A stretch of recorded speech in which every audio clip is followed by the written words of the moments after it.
Hello students, welcome to our economics class. In this video we talk about government budget and Indian economy. वैसे तो आप सभी budget से परिचित हैं। आपके पेरेंट्स भी आपके परिवार का बजट बनाकर काम करते होंगे।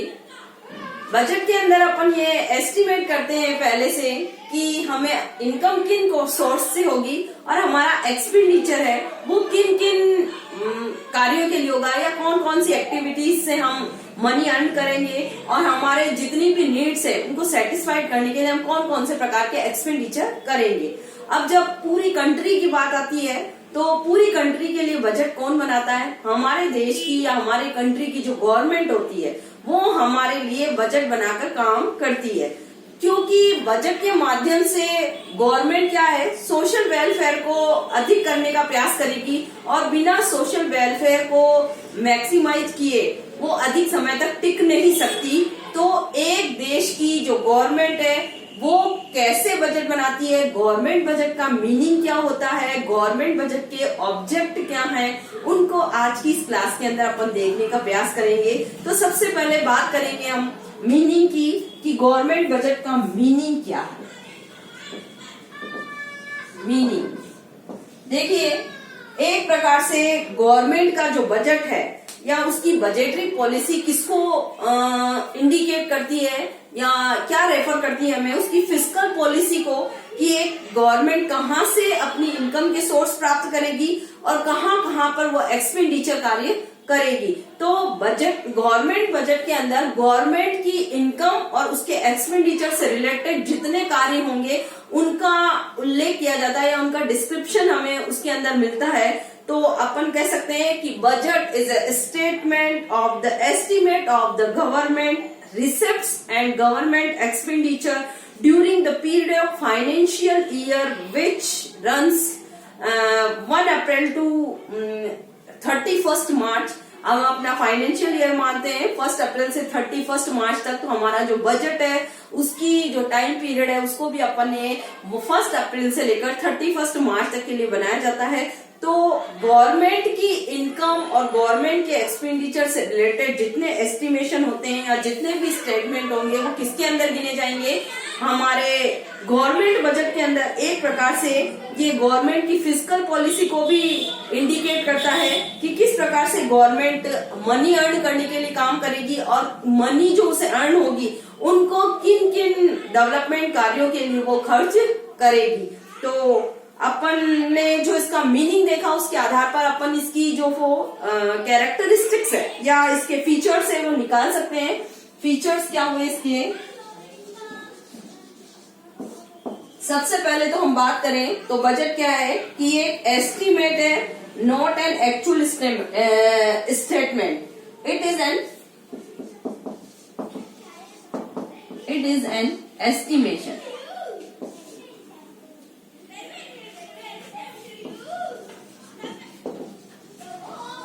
एस्टिमेट क्या होता है, ये वास्तव में एक्चुअल में क्या स्थिति होनी है वो डिफरेंस भी हो सकती है।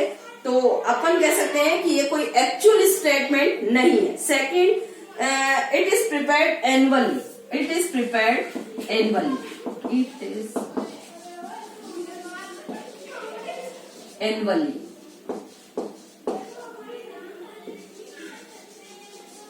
वार्षिक आधार पर बनाया जाता है। एनुअली ये रिपोर्ट प्रस्तुत की जाती है और जिसकी अवधि हम मान चुके हैं या जिसका टाइम अपन देख चुके हैं 1 अप्रैल से लेकर 31 मार्च, जो हमारे अकाउंट ईयर की अवधि होती है। थर्ड, अगर अपन इसकी फीचर्स देखें तो अपन कह सकते हैं कि it is constitutional to present budget before parliament, यानी कि इसके लिए रिक्वायरमेंट होती है कॉन्स्टिट्यूशनल कि पार्लियामेंट से स्वीकृत होना जरूरी है। हमारे देश की जो पार्लियामेंट है वो मंत्री परिषद की या अपन कह सकते हैं कि गवर्नमेंट की जो काम करने की शक्ति है उस पर अपना कंट्रोल करने के लिए बजट को स्वीकृत करती है। उसके बाद ही हमारी जो पार्लियामेंट की स्वीकृति के बाद ही हमारी गवर्नमेंट इस बजट को लागू कर सकती है। और इसके अंदर क्या होते हैं, रेवेन्यू और एक्सपेंडिचर से संबंधित दान। It refer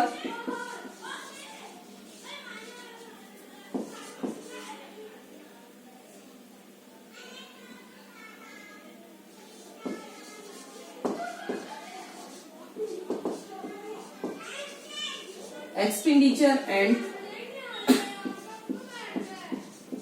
revenue of government.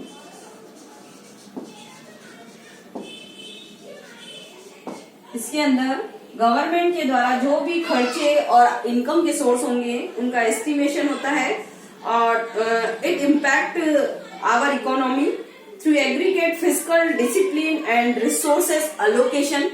तो इसके माध्यम से हमारी जो गवर्नमेंट है हमारी फिस्कल पॉलिसी को लागू करती है, या यूं कह सकते हैं कि हमारी इकोनॉमी पर कंट्रोल करने के लिए फिस्कल पॉलिसी बनाती है और जो हमारे जितने रिसोर्सेज है उनका सही यूटिलाइजेशन किया जा सके, उनकी कहीं बर्बादी ना हो, उसके लिए हम इसमें ध्यान रखते हैं। अब अपन बात करेंगे ऑब्जेक्टिव ऑफ बजट, यानी बजट के क्या क्या उद्देश्य होते हैं। Objective of budget, government budget के क्या क्या ऑब्जेक्टिव है। वैसे तो जनरल है, आप सभी को पता है।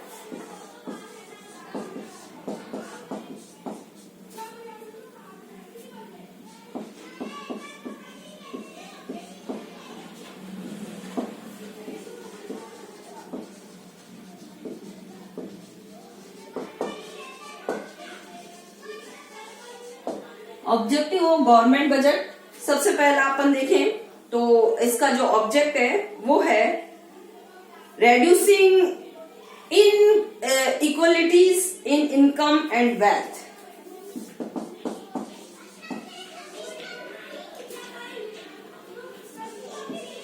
reducing inequalities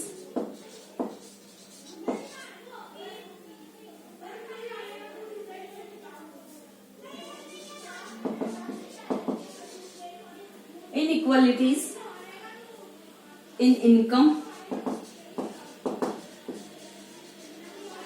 and wealth।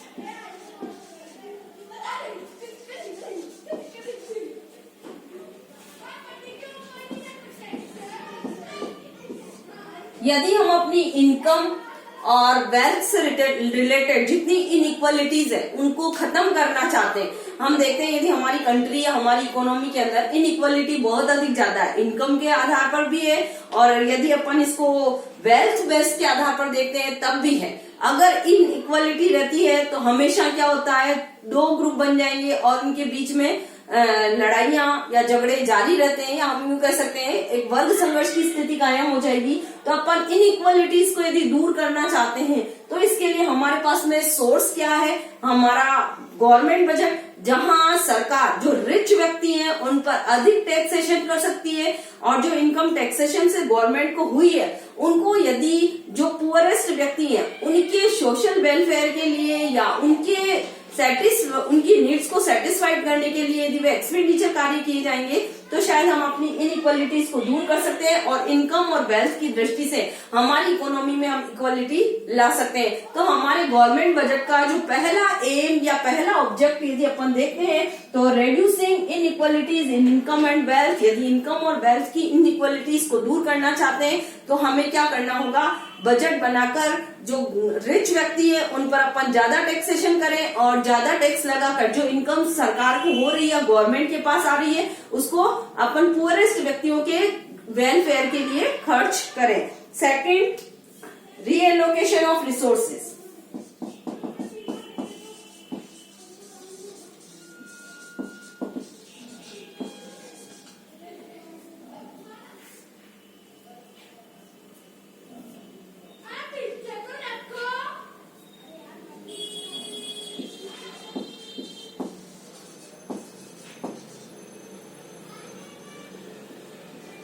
Reallocation of resources, यदि हम अपने जितने भी नेचुरल या ह्यूमन रिसोर्सेस का रीएलोकेशन करना चाहते हैं तो इसके लिए भी हमारे पास में क्या सोर्स है, हमारा गवर्नमेंट बजट। इसकी सहायता से हम अपने जितने भी प्रकार के ह्यूमन रिसोर्सेज हैं या नेचुरल रिसोर्सेज हैं उनका सही यूटिलाइजेशन बढ़ा सकते हैं। जैसे गवर्नमेंट उन क्षेत्रों के अंदर ज्यादा एक्सपेंडिचर कर सकती है जहां पर हमारे रिसोर्सेस हैं लेकिन उनका फुली यूटिलाइजेशन नहीं हो पा रहा है, और जो क्षेत्र अविकसित रह गए या हम यूं कह रहे हैं डेवलपमेंट की दृष्टि से वो अनडेवलप्ड है, तो उनका डेवलपमेंट करने के लिए सरकार वहां पर रिसोर्सेज उपलब्ध प्रोवाइड करवा सकती है अपने टैक्सेशन और अपने एक्सपेंडिचर कार्यों के माध्यम से, और इनको रीएलोकेशन के द्वारा अपन इनका सही यूटिलाइजेशन कर इनकी यदि कहीं बर्बादी हो रही है तो उसको अपन रोक सकते हैं। थर्ड यदि अपन देखें तो इकोनॉमिक स्टेबिलिटी। थर्ड जो हमारे गवर्नमेंट बजट का ऑब्जेक्ट है वो है इकोनॉमिक स्टेबिलिटी।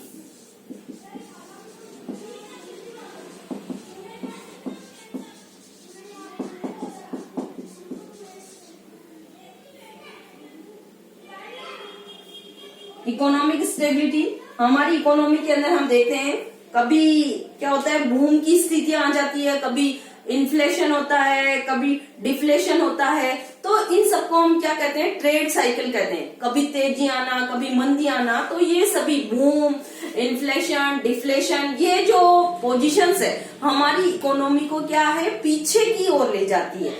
अगर हम डेवलपमेंट करना चाहते हैं तो हमारी इकोनॉमी में स्टेबिलिटी होना जरूरी है। स्टेबिलिटी के आधार पर यदि अपन डेवलपमेंट करते हैं तो हमारी प्रेजेंट जनरेशन और हमारी जो न्यू जनरेशन आने वाली है उन दोनों के लिए ही अपन रिसोर्सेज प्रोवाइड करवाकर उनको मनी अर्न करने के लिए अवसर दे सकते हैं। तो ये काम भी हम किससे करते हैं, हमारी गवर्नमेंट बजट के माध्यम से करते हैं कि हमारी इकोनॉमी में स्टेबिलिटी बनी रहे। कैसे, यदि इन्फ्लेशन की स्थितियां हैं तो गवर्नमेंट अपने एक्सपेंडिचर को कम कर सकती है, और यदि डिफ्लेशन है तो गवर्नमेंट अपने एक्सपेंडिचर को बढ़ाएगी। ऐसे ही इन्फ्लेशन है तो सरकार क्या करेगी, टैक्स अधिक लगाएगी, और यदि डिफ्लेशन है तो सरकार टैक्स कम लगाएगी। इसी प्रकार बूम या अन्य प्रकार की जो ट्रेड साइकिल की स्थितियां आ जाती है, या हम कह सकते हैं व्यापार चक्र से रिलेटेड जो पोजीशंस हमारी इकोनॉमी में आ जाती है, उनको दूर करने के लिए हम अपने गवर्नमेंट बजट को आधार बनाते हैं, या उसके बेसिस पर हम इकोनॉमिक स्टेबिलिटी लाने का प्रयास करते हैं। फिर फोर्थ इसका यदि अपन एम या अगर अपन इसका ऑब्जेक्ट देखें तो वो है growth of economy. Growth of economy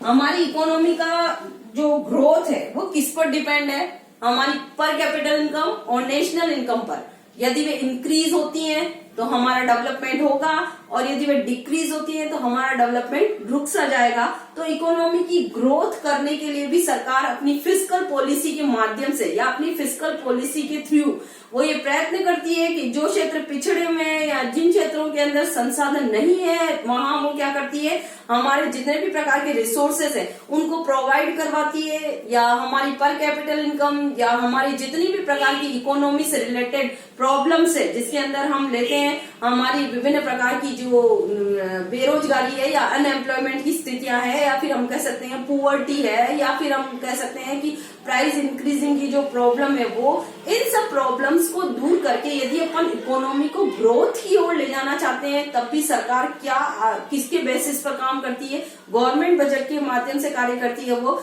जिसके अंदर टैक्स की दरें क्या रखनी है, सरकार रेवेन्यू कहाँ कहाँ से प्राप्त करेगी और सरकार के एक्सपेंडिचर किन किन क्षेत्रों के लिए किए जाएंगे उनको तय करने का प्रयास किया जाता है। अब देखिए अगला जो अगर अपन इसका ऑब्जेक्ट देखें तो है reduction in regional disparities. Reduction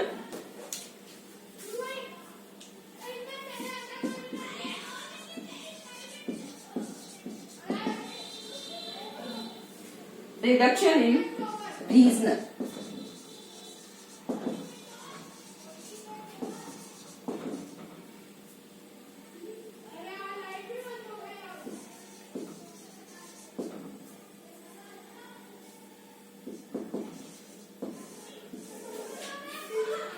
regional disparities हमारे यहाँ रीजनल वाइज डिसअपार्टीज है। आप सभी जानते हैं तो ऐसी स्थिति के अंदर गवर्नमेंट उन सेक्टर को एनकरेज कर सकती है जो बैकवर्ड है, यानी पीछे की ओर जा रहे हैं, या बैकवर्ड रीजन के अंदर सरकार अपने एक्सपेंडिचर कार्यों के माध्यम से एनकरेज कर सकती है उनको डेवलपमेंट कार्यों के लिए। अगर ऐसा किया जाता है तो हमारे जो रीजनल डिसअपार्टीज है उनको अपन रिमूव कर सकते हैं, या अपन कह सकते हैं कि जो क्षेत्रीय वितरण की असमानता है, हमारा जितना कुछ क्षेत्र ज्यादा डेवलप कर रहे हैं, कुछ क्षेत्र कम डेवलप कर रहे हैं, तो उनके बीच जो डिसअपार्टीज है उनको दूर करने का काम भी सरकार किसके माध्यम से करती है? अपने बजटरी सिस्टम के माध्यम से करती है, या अपनी बजटरी पॉलिसी के माध्यम से करती है, जिसके अंदर जहां जो क्षेत्र बैकवर्ड में है उनके लिए विभिन्न प्रकार के रिसोर्सेज प्रोवाइड करवाए जाएंगे, वहां गवर्नमेंट अपने एक्सपेंडिचर कार्य अधिक रखेगी, या वहां की जो पॉपुलेशन है उनके पर कम टैक्स लगाएगी, या वहां पर विभिन्न प्रकार से जितनी भी सर्विसेज की जरूरत है, यदि वहां पर बीमा, बैंकिंग या अन्य प्रकार के जितने भी ट्रांसपोर्टेशन या कम्युनिकेशन जो फैसिलिटीज है उनकी जरूरत है, तो उनको अपने एक्सपेंडिचर कार्यों के माध्यम से गवर्नमेंट प्रोवाइड करवाकर उन क्षेत्रों का विकास कर सकती है।